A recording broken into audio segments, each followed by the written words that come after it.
Alright guys, I want to give you something fun that you can do kind of outside of the house. You'll have to do this at night because I'm going to show you a star that I mentioned yesterday. And it's this booger right here. It's called Beetlejuice.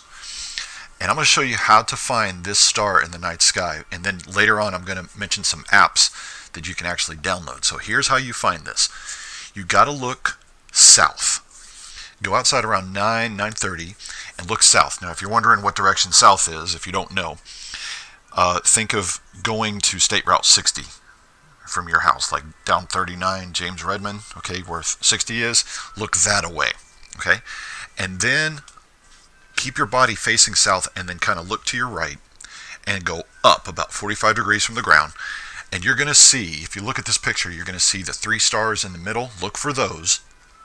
And then you're going to see a bright star below it and a bright star above it. And the star above it is going to be kind of, orangey reddish. That's Betelgeuse. That's what it is. If you're trying to look around and find some different stars in the night sky, here's a couple of them. Here's a couple of apps that I use. One of them is Star Chart, and that's what the app symbol looks like right there. And then Star Tracker Lite looks like that one right there.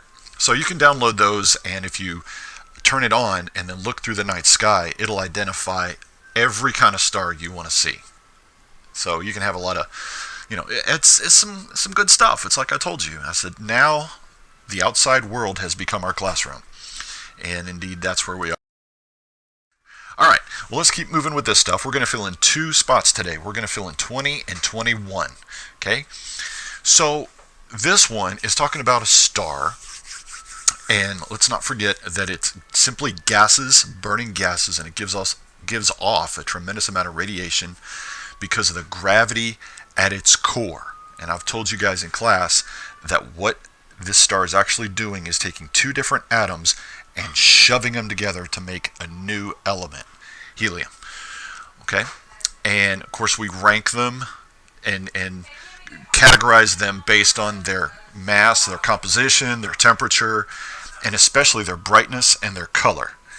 Now, the mass comes into play, and that leads us toward a formula that we're not going to play with. Okay, we're not going to mess around with this, but it's Einstein's equation: energy equals mass times c squared. And I've showed you this before, but you can calculate the energy in something by taking its mass and then multiplying it times the speed of light, which you're going to square.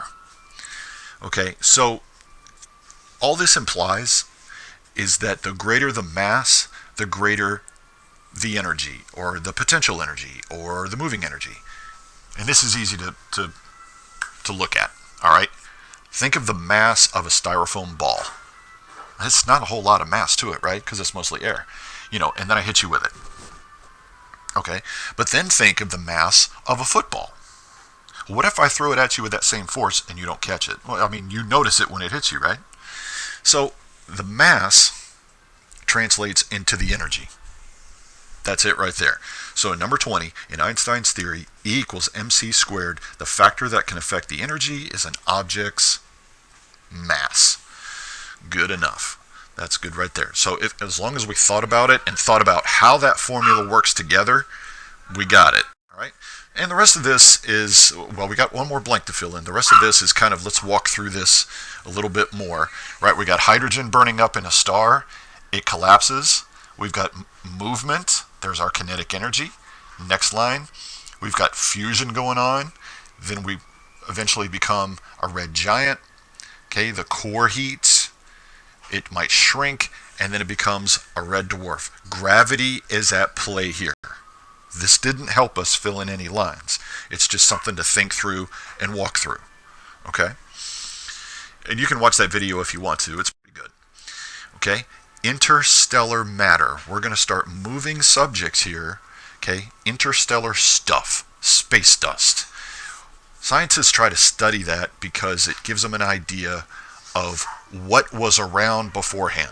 Well, remember in the first unit we covered throughout the whole year? We looked at stuff that was in the ground to determine what happened. Well, the same thing in space, but that stuff is made mostly out of gas, but only 1% is dust, okay? And most of it is hydrogen and helium.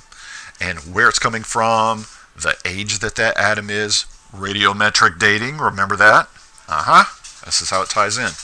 And we use dark matter to try and explain why there's so much gravity in the universe. My Bandit Riley co-teacher back here is jumping around and making all kinds of clickety-click noises. All right, one more. Here we go. All right, so when we talk about a star's evolution, okay, here's one of our essential questions. How does a star's mass determine its evolution? Well, where does it start at? It starts as a nebula, a collection of gas and dust. Okay, that's number 21, and that's all we're doing for today. We're going to go into a little more meaty stuff tomorrow, and that's it for the day. So holler if you got any questions.